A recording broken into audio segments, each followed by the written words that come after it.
5 minuta me Zotin. Shërbimi. Ishte para festës së Pashkëve. Jezusi, duke ditur se i erdhi koha të kaloj prej kësaj bote të kati, pas i deshi të vetet ata që ishin në botë, i deshi deri në pikën e fundit. Dhe gjatë darkës, pas i djalli ja kishte mbushur mendjen Judës, birit të Simon Iskariotit, ta tradhtonte. Kjo është nata e mundimeve. Jezusi për hir të fundit kremtonte të kremten e Pashkëve në këtë mënyrë në mesin e nxënësve të vet. Ky është kalimi i tij nga kjo botë. Në këtë mbrëmje, mbi Jezusin fillon të plotësohet profecia e fillimit të mundimeve të tmerrshme, të cilat i pson Jezusi hyj. Arsyeja e të gjitha këtyre është më së e qartë. Dashuria ndaj të vetëve. Dashuria ndaj të gjithë njerëzve në botë. Dashuria që Jezusi ka për njerëzimin është i vetmi shpjegim që mund t'i bëhet kryqit dhe mundimeve të tij. Vetëm dashuria e Jezusit për ne deri në fund ka mundësi të na shpjegojë kryqin e tij. Ky është shpjegimi i vetëm dhe i vërtet i kryqit ton, i kryqit tim dhe kryqit tënd. O Zot, më ndihmo që kur të afrohet çasti im të kujtohem se Ti me dashuri e pranove çastin tënd. Në këto çaste, për shkak të mëkateve të mia, le të derdh lot zemra ime. Juda është këtu. Ai tashmë mori vendim të tradhtoj. Në të njëjtën tryezë janë së bashku dashuria dhe urrejtja, hyi dhe Satani. Ky është misteri i botës. Në te, pranë hyjit është edhe Satani. Pranë dashurisë është edhe mohimi i dashurisë. Pranë hirit është edhe mëkati. Jezusi që dinte se Ati i la gjithçka në dorë, se erdhi prej hyjit dhe se tek hyi po kthente, u ngrit nga darka, hoqi petku në sipërm, mori një peshqir dhe u ngjesh. Qiti ujë në legen dhe filloi t'u alaj këmbët nxënësve dhe t'u afshi me peshqirin me të cilin ishte ngjeshur. Jezusi është i vetëdijshëm për dërgimin e vet, për hyjnin e vet. Ai është i vetëdijshëm se është prej hyjit dhe tek hyi kthehet. Por ai pikrisht këtë gjë e mohoi për të mos mbetur në një farë bote të paarritshme.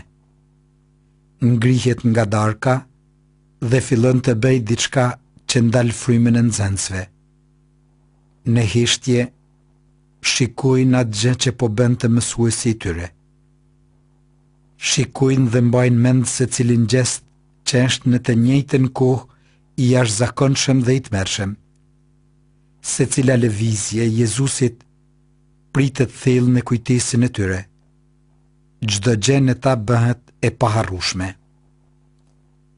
Shëngjoni nuk flet për themelimin e Eukaristisë, mirë po e përshkruan deri në imësi larje në këmbëve. Edhe në Eukaristi, si edhe kur i lanë këmbët, Zotëria është shërbëtor. Këto dy gjëra nuk mund të ndahen njëra nga tjetra.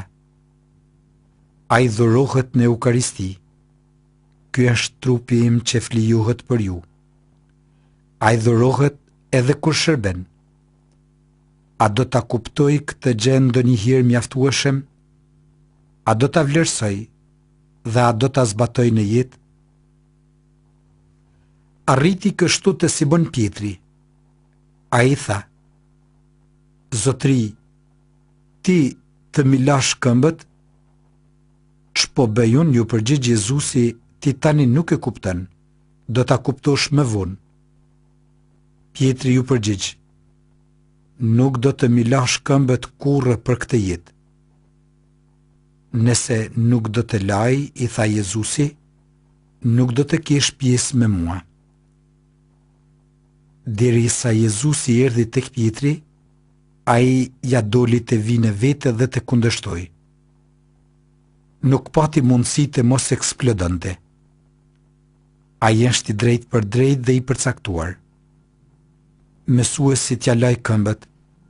Kjo gjë nuk do të ndodh kurrë. Si e lejuan këtë gjë nxënësit tjerë para tij? Nëse ata e lejuan një gjë të tillë, unë nuk do ta lejoj kurrë. Jezusi qetësisht e qorton. Nëse nuk të laj, nuk do të kesh pjesë me mua. Tani nuk është koha për diskutimet e gjata. Pietri pothuajse as pak nuk e ka kuptuar mësuesin, as veprën që mësuesi i tij po e krye në këtë rast. O Zot, po kthehem prej rrugëve të shumta. Këmbët e mia janë të ndyra. A do ta bësh edhe një herë atë vepër që duhej ta bënte sklavi? Që ti lash edhe këmbët e mia? Kam turp dhe nuk kam guxim të të lutem. Por unë nuk kam frikë nga fjala jote. Nëse nuk do të laj, Simon Pietri ju përgjigj. Atëherë Zotëri, jo veç këmbët e mia, por edhe duart dhe kokën. Jezusi tha, kush është i larë, nuk i duhet të laj tjetër përveç këmbët, dhe është krejtësisht i pastër.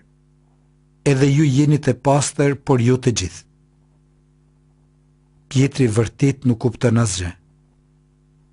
Nuk ka kurrfar shkatësie, por shkon nga njëri skaj në tjetrin. Zoti vazhdon qetësisht dhe i thot: ç'po bëj unë, ti tani nuk e kupton, do ta kuptosh më vonë.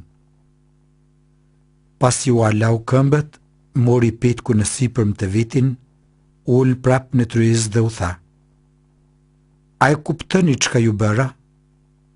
Ju me quani mësues së Zotëri, mirë thëni sepse unë jam.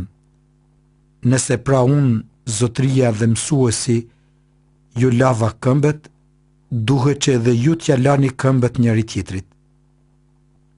Fjala vjen pas veprës. Pothuaj se Zotëria as nuk ka nevojë të flasë. Me vepër i tha të gjitha dhe i tregoi të gjitha. Mirë po fjala mund të kuptohej vetëm pas ju alau këmbët. Ky duhet të jetë qëndrimi i të ftuarve në Eukaristi. Eukaristia formon bashkësi në dashuri, sepse të gjithë bëhemi shërbëtor të gjithëve. O Zot, sa larg jemi ne. Ju dha shembull që sikurse ju bëra unë juve, të bëni edhe ju. Të gjitha u thanë, çdo gjë është e qartë. Nëse Zotëria jone bëri këtë gjë, edhe ne duhet t'ja lajmë këmbët njëri tjetrit. O Zot, më ndihmo që së paku këtë gjë mos ta harroj, nëse nuk kam guxim edhe ta zbatoj. Hyj ta dhënë hirin që të shërbesh vëllezërve tu.